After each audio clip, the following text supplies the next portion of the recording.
Gracias por la invitación a estar en esta reunión.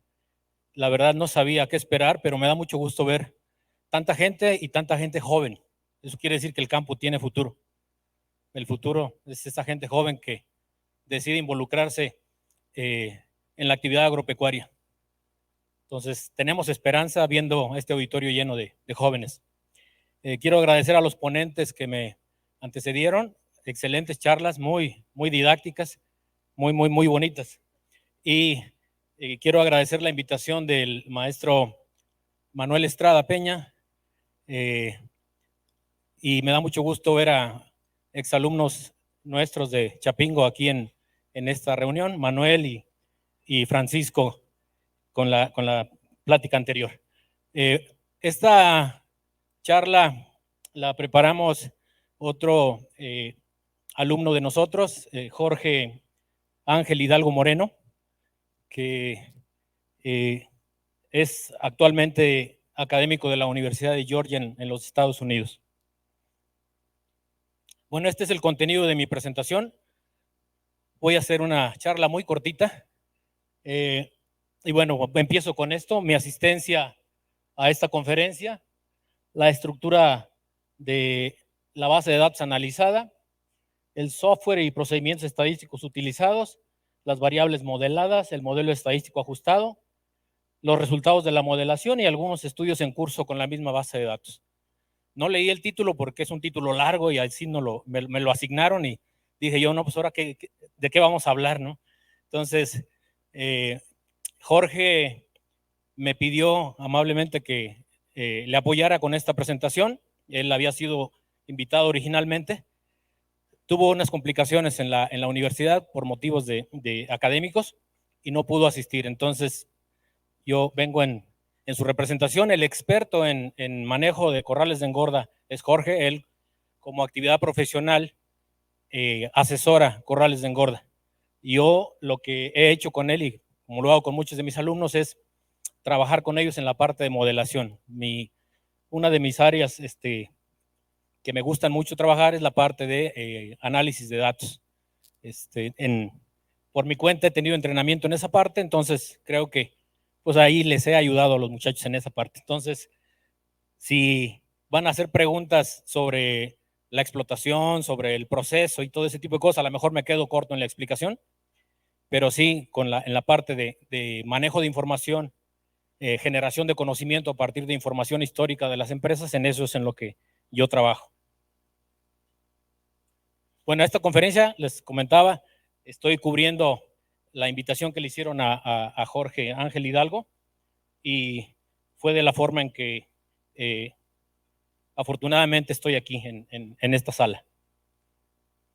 Bueno, la estructura de la base de datos que tenemos a la mano o con la que trabajamos, y eso es una de las cosas interesantes. Muchas de estas empresas que ustedes manejan generan información, generan datos y generan grandes cantidades de datos. Y cada vez pues tienen que comprar computadoras más grandes para almacenar esas bases de datos. Y a veces pues se convierten en un problema estas bases de datos porque hay que resguardarlas, hay que tener esos sistemas para poder garantizar esa integridad de las bases. Pero muchas veces pues no se les da el uso que se debiera de dar, no se aprovechan del todo y es un potencial que se pierde porque con esos datos ya almacenados electrónicamente se puede generar conocimiento. Se puede generar conocimiento para hacer una toma de decisiones más informada y una toma de decisiones que nos lleve a generar valor, que eso es más o menos el ejercicio que hicimos en este caso. Cómo generar valor o cómo darnos cuenta pues lo que estamos dejando de ganar. Que este es más que nada el mensaje que vamos a dar aquí. Cuánto dinero estamos dejando de meternos a la bolsa con los mismos recursos, con las mismas inversiones, pero haciendo las cosas de una forma diferente porque tenemos información. Entonces, esa parte creo que es muy importante y de alguna manera es una de las carreras del futuro, trabajar con ciencia de datos, con esa finalidad, con la finalidad de generar conocimiento para una toma de decisiones informada que genere valor. Entonces, una explotación comercial. Otra de las cosas yo no tengo información de quién es el dueño, de quiénes son los trabajadores, porque así debe de ser. Pues cuando uno analiza los datos, tienen que ser un análisis ciego para no sesgar. Entonces, yo siempre les digo a los muchachos, a ver, no quiero que me digas de quién es la base de datos. Tampoco quiero que me digan los nombres de los trabajadores. Pon trabajador 1, 2, 3, etcétera. Porque de esa manera no voy a sesgarme yo, porque a lo mejor se llama igual que yo el amigo, etcétera, ¿no? Entonces, tiene que ser de esa manera. Entonces, una explotación comercial, 151 corrales, datos de 1061 lotes engordados. La información se levantó en 3 años, de 2016 a 2019. Prácticamente engordan todo el año y pudimos identificar nosotros el inicio de la engorda en cada una de las estaciones del año. Identificamos nosotros factores que pudieran afectar el desempeño de los animales ya al final de la engorda, ¿no? O sea, zonas dentro del corral, se identificaron 4 zonas bien diferentes, marcadas, y queríamos saber si donde se ponían los animales tenía algún efecto. 2 estrategias de suplementación mineral, un suplemento que le llamaron 1 y un suplemento 2, los estaban usando ahí en el corral, unos corrales tenían un suplemento, otros otro, etcétera. 2 condiciones de sombra, corrales sin sombra, corrales con sombra. 2 intensidades de uso de implantes para animales jóvenes, 2 o 3 implantes. 4 categorías de uso de pollinaza en las dietas, dietas sin pollinaza, dietas con pollinaza y otras con pollinaza más el aditivo 1 u otras con pollinaza y el aditivo 2. Entonces se pudieron clasificar las dietas de esa manera. 3 categorías de tamaño del animal, acopian ellos animales de 3 grupos de tamaño, animales chicos, medianos y grandes, así les denominamos, y con un peso variable por consiguiente a la entrada del corral de engorda, con ese rango. 3 trabajadores atendiendo el ganado, trabajador 1 al 3, con número variable de animales por lote de engorda. No todos los lotes de engorda eran del mismo tamaño y eso fue importante para nosotros identificarlo para poder después ajustar por esa variable, número o tamaño del lote. Y con un periodo de engorda variable, obviamente, por esas diferencias en tamaño o en talla inicial. Precio de compra del ganado para esos años estaba en 40 pesos, animales de, no, perdón, sí, del 300, de 40 pesos por kilogramo de peso vivo para esos de menor talla y 37.5 para los más pesados. Y el precio de venta del ganado es 40.5 pesos. O sea, esos son los datos con los que se trabajó en esos años. Lo importante era acomodar la base, hacer el modelo. Digo, ahora pues, simplemente se cambian los precios de los animales, la estructura de costos y corremos otra vez eso y generamos un análisis actual de la explotación o como sea. Los software y los procedimientos que utilizamos, bueno, utilizamos una hoja de cálculo de Microsoft Excel y el sistema de análisis estadístico, el SAS, con esos procedimientos para hacer gráficas, hacer histogramas, sacar distribuciones de frecuencia y hacer una modelación de análisis de varianza para estimar efectos de los distintos factores que nosotros identificamos en la base de datos. Las variables modeladas fueron el consumo promedio estimado, la conversión alimenticia, la ganancia diaria de peso, la duración del periodo de engorda, el ingreso total por el lote de engorda y el ingreso neto. Bueno, el modelo así lo acomodamos, no le hagan mucho caso a eso. Los resultados de la modelación, bueno, hicimos lo primero, pues cómo lucen esas variables, ¿no? Y la primera fue pues número de animales por corral, o que el tamaño del lote, y esa es la variabilidad que encontramos en el tamaño del lote, desde 42 animales hasta arriba de 85 animales por lote. Costo de la dieta y precio del ganado flaco. Tuvimos en ese caso 2 registros del costo de la dieta, 3,625, 3,875 y el precio del ganado flaco, como ya lo habíamos visto en la introducción. Y esa es cómo luce el peso vivo al inicio de la engorda y al final. Al inicio de la engorda, y nos fijamos, bueno, pues 3 grupos bien marcados ahí de ganado chico, mediano, grande, con esa distribución. Y al final, ese es el ganado gordo ya finalizado.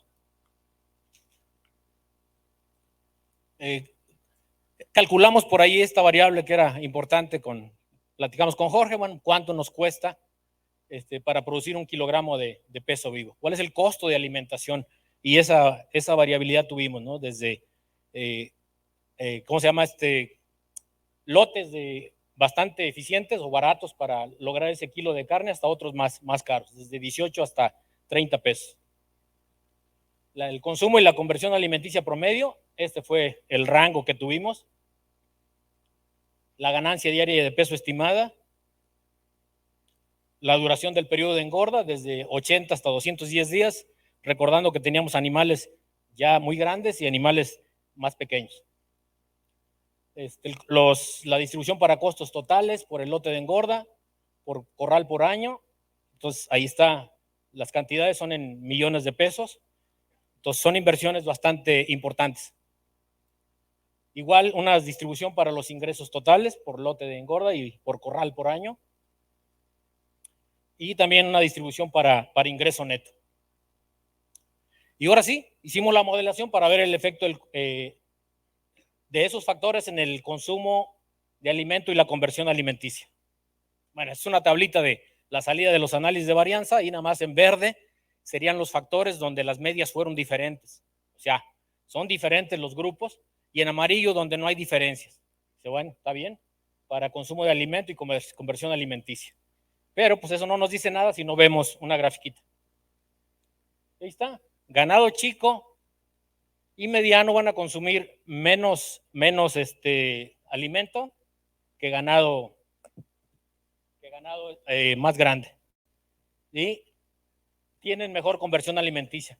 ¿No? Sí, está bien, pero eso no nos dice mucho si no tenemos nosotros las otras variables analizadas. Corrales con sombra mejoran el consumo y la conversión alimenticia. El doctor Olmos decía acá, bueno, la diferencia de poner techo a las vacas pues es marcada, ¿no? En el desempeño de los animales. Y aquí en el corral de engorda es lo mismo. Si no es lo mismo tener animales que en la época de secas están bien, pero en la época de lluvias pues ya vamos a tener problemas con lodaceras. Van a tener que consumir más alimento para poder cubrir los requerimientos, pero eso no necesariamente va a hacer que ganen más peso. Entonces, mejoraron el consumo y la conversión alimenticia con sombra. Dietas con pollinaza sola fueron las más ineficientes. Pues sí, a los animales a lo mejor no les gustó el sabor de la pollinaza, y bueno, se notó el efecto en consumo de alimento y conversión alimenticia. Menor consumo y mejor conversión con 3 implantes para ganado chico. Eso es interesante. Este resultado, de hecho, nos llevó a hacer otros análisis con la base de datos. ¿Qué pasa con ese ganado chico? Si nada más le damos 2 implantes o le aplicamos 2 implantes, igual que el ganado grande, a lo mejor estamos no aprovechando al máximo una estrategia de meterle un implante extra. Y esto es interesante, y cómo salieron esos resultados. Los efectos en la ganancia diaria de peso y la duración del periodo de engorda. Otra vez, aquí estamos las probabilidades para los efectos fijos. Entonces, ganado más grande crece más rápido y dura menos en el corral. Pues es de esperarse, ¿no? Rápido salen los animales más grandes. Y esas son más o menos las diferencias, los contrastes. Nosotros queríamos estimar estas diferencias porque las íbamos a meter, o las metimos después de regreso en la base de datos, para calcular cuánto significa esto en dinero no visto pues en la mesa. Eso era lo que queríamos, tener estas diferencias. El ganado crece más rápido cuando tiene sombra. También es interesante. Mejor ganancia de peso. Minerales del suplemento 1 acortan el periodo de engorda y aumentan la ganancia de peso. No sabemos, yo no sé qué marca es el suplemento 1, pero bueno, ahí están los efectos. Efectos en el ingreso total e ingreso neto por lote de engorda. Otra vez, ahí los contrastes. Ganado grande genera más ingreso neto por lote de engorda. Bueno, está bien. Ya son las diferencias. Corrales con sombra generan más ingreso neto por lote de engorda.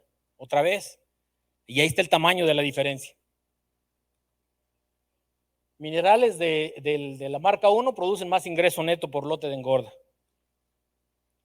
3 implantes en ganado joven van a producir más ingreso neto que 2 implantes.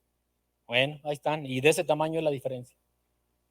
¿Qué implicaciones económicas tienen estos resultados? Les digo, después agarramos esta información y la metimos de regreso en la base de datos, y bueno, esos efectos negativos los metimos en donde correspondía para poder calcular cuánto se dejó de ganar por año y en el periodo de los 4 años en esta empresa. Entonces hicimos nuestros cálculos ahí. Esta es la estimación del ingreso neto no capturado en 4 años de operación de la empresa. Y estos son los cálculos. Miren, por engordar 239 lotes de animales en corrales sin sombra. Eso es lo que no se capturó. ¿Sí? Por suplementar a 219 lotes de engorda con minerales de la marca 2, 21 millones de pesos. Por aplicar 2 y no 3 implantes en 39 lotes de ganado chico. O sea, pues sí vale la pena meter un implante más, ¿no? Seguramente. Y ahí está. Por engordar 114 lotes de ganado chico en lugar de grande, 23 millones. Esto es ingreso neto, ¿eh? Es ingreso neto. Ya están metidos ahí costos y todo lo demás. Por engordar 565 lotes de ganado mediano en lugar de ganado grande, 19 millones. O sea, casi 20 millones por año de dinero no visto en la mesa. De este tamaño, pues es el efecto, y de este tamaño y de esta importancia tiene el generar estos indicadores, generar este conocimiento a partir de información histórica que tienen las empresas. Entonces, la gente está operando todo el tiempo, ¿no? Digo, hay algunos efectos bien interesantes. Por ejemplo, no hay efecto de trabajador. Digo, ya no me dio tiempo de compartirles unas gráficas ahí como pues en todas las variables que modelamos no hay diferencias en las medias de los trabajadores. Los 3 trabajadores son igual de eficientes. ¿Sí? Entonces, esta modelación también nos permite ver dónde hay ese tipo de efectos donde, a ver, fulano, ¿por qué no está teniendo un buen desempeño? O, no, pues los 3 tienen igual, el mismo derecho a los premios, ¿no? A las compensaciones porque están trabajando de una manera eficiente. O el programa que se tiene de entrenamiento del personal está funcionando porque todos tienen el mismo desempeño. Entonces, ahí está el resultado pues, de esta modelación de esta base de datos. Les digo, hicimos ese trabajo con Jorge hace ya un buen tiempo, con esos precios de compra, esos precios de venta del ganado gordo. Bueno, en los modelos metimos también el efecto de la covariable número de animales en el corral al inicio de la engorda, porque no teníamos el mismo número de animales, pues, y eso siempre ocurre. Los lotes no son parejos, pues. Entonces, ¿qué pasa con ese número de animales? Lo metimos ahí en el análisis y encontramos unos efectos bien interesantes. Digo, tenemos por ahí más resultados, pero bueno, aquí con fines de la charla les presento estos nada más.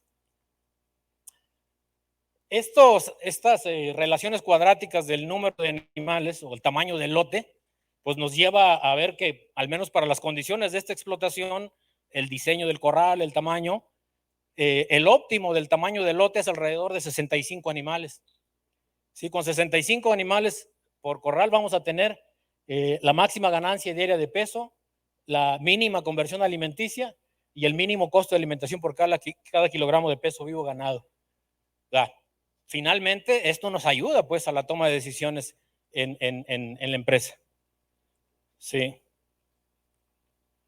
Bueno, a raíz de estos resultados, pues nos dimos a la tarea de ver otras cosas, ¿no? ¿Qué pasa con el consumo? Sobre todo nos interesaba ver qué pasa con el ganado joven. El ganado joven que se implanta una vez, digo 2 veces o 3 veces.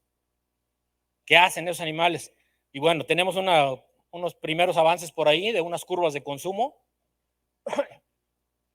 que igual generamos ahí, acomodamos la base de datos de tal manera que pudiéramos estimar el consumo de los animales, bueno, del lote, pero ya es consumo promedio, a medida que van avanzando ellos en la engorda. Entonces son unas curvas similar a las curvas de crecimiento, el patrón de los datos de consumo promedio por animal, Y bueno, ahí están las diferencias para animales pequeños, que están en rojo, medianos y grandes.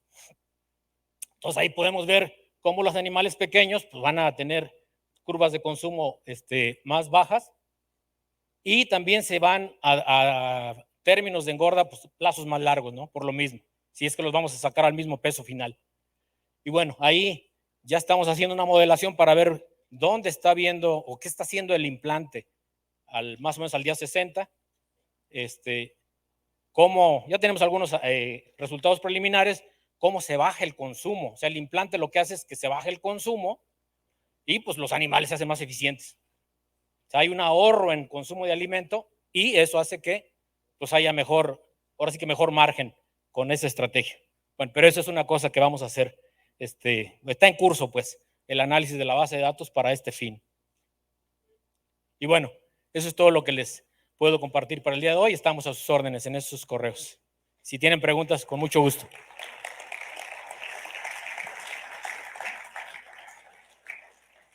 Muchas gracias, doctor. Información muy valiosa para el corral de engorda y la toma de decisiones. Si gusta levantar la mano, alguien que tenga alguna pregunta para el doctor.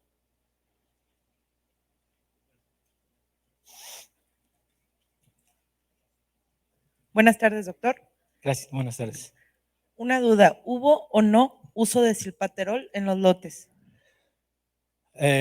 No lo sé. No sé qué tipo de implantes fueron y no, desconozco pues esa parte. No. Silpaterol, en consumo de alimento, no en implante. Este tipo de aditivos, no. Ajá. No, creo que no. No lo estaban usando. Pero digo, eso es a reserva de preguntarle al dueño de los datos, ¿no? Que es Jorge.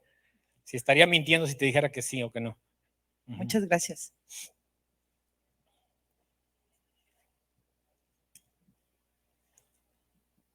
Ya tenemos las preguntas en pantalla. Bueno, sigo. Adelante.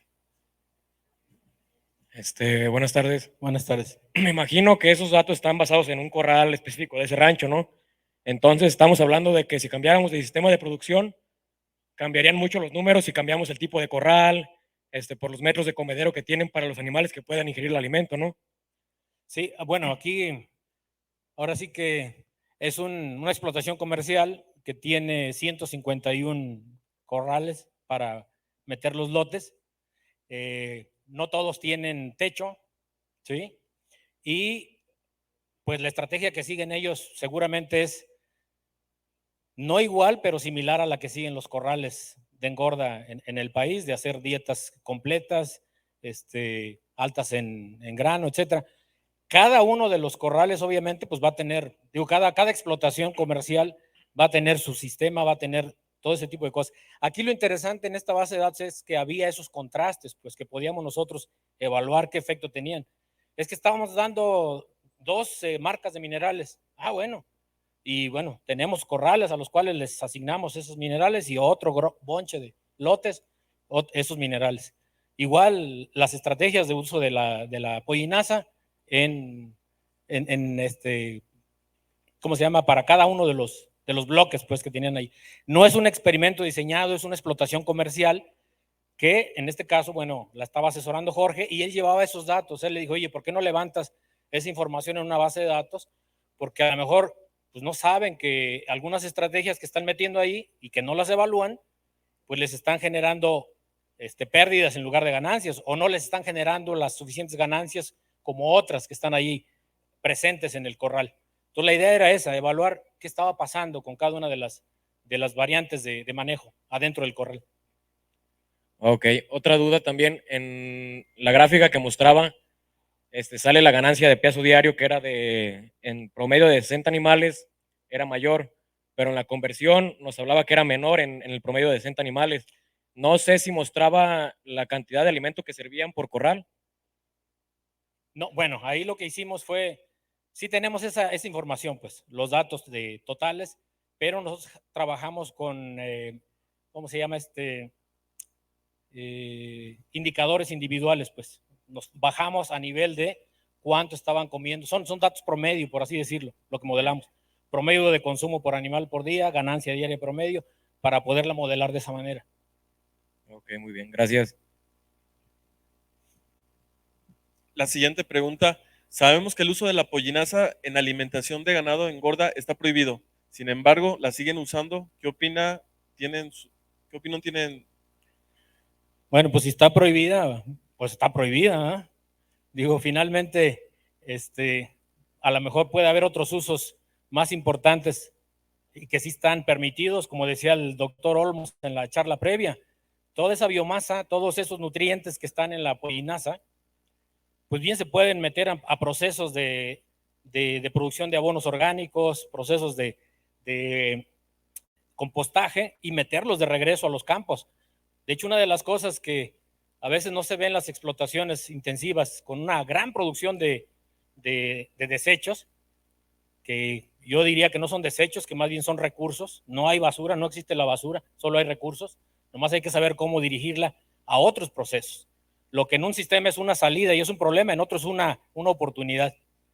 Y hay ese potencial en estas grandes explotaciones comerciales de generar otras líneas de negocio, pues, con una cosa que es un problema para ellos. Entonces, ¿cómo generar todos esos procesos virtuosos de generación de valor dirigiéndolos a donde sí está permitido? Yo creo que no hay ningún problema meter la pollinaza en sistemas de compostaje para producir abonos orgánicos que pues ninguna de las tierras de aquí, los altos, les va a decir que no, a varias toneladas que quieran ustedes meterles de abonos orgánicos. Todavía tenemos tiempo para 2 preguntas más, las más votadas. ¿A qué se debe que el ganado crece más rápido con sombra? Pues en este corral lo que Jorge me comenta es que tienen ellos un problema muy grande en todo el periodo de lluvias. Son corrales que se llenan de lodo, entonces esos animales simple y sencillamente van a gastar más energía en pues lidiar con esas condiciones ambientales adversas. Los sacamos de su área de confort, los hacemos que gasten más energía en estar moviéndose del comedero al bebedero y ahí en el corral, atascados de lodo hasta las rodillas. Entonces, simplemente es falta de confort o el confort suficiente. Y la última pregunta. ¿Qué opina del uso de urea en las raciones para ganado de engorda? Pues ya está bien cara, ¿no? Ya está bien cara y digo, además los requerimientos de ganado de carne para proteína pues son bajitos, entonces pues yo creo que no, a menos que se utilice bien la urea y bien medida, pues sí, pero hay otras formas, yo creo, de lidiar con esta parte de la proteína. A veces yo creo que les damos en exceso y eso es una de las cosas que nos critican a los especialistas en producción animal. Están haciendo que salgan muchos nutrientes y que se vayan por el arroyo y van a contaminar y van a generar procesos ahí de eutroficación y todas las cosas que dicen los expertos en medio ambiente. Entonces yo siento que bien podríamos hacer ese uso más racional de esos nutrientes y como decía el doctor Olmos, pues hay que trabajar con lo que tenemos, pues, ¿por qué traer de afuera? Si no tenemos, y luego los fertilizantes están carísimos con toda la situación mundial que hay, pues yo creo que habría que buscar otras opciones más baratas. Y estoy completamente de acuerdo con él, hay que trabajar con la producción propia de forrajes y trabajar esos procesos de engorda, de finalización, utilizando también dietas donde las fuentes de proteína, que es lo más caro, pues metérselas por ahí con pastos de buena calidad, que no se necesita mucho meterle ahí, o inclusive nos podemos dar el lujo de meter algo de alfalfa, que a lo mejor está más barata la alfalfa achicalada que la urea. Muchas gracias, doctor, por sus respuestas. Lo invitamos a pasar al área de entrega del reconocimiento. Gracias.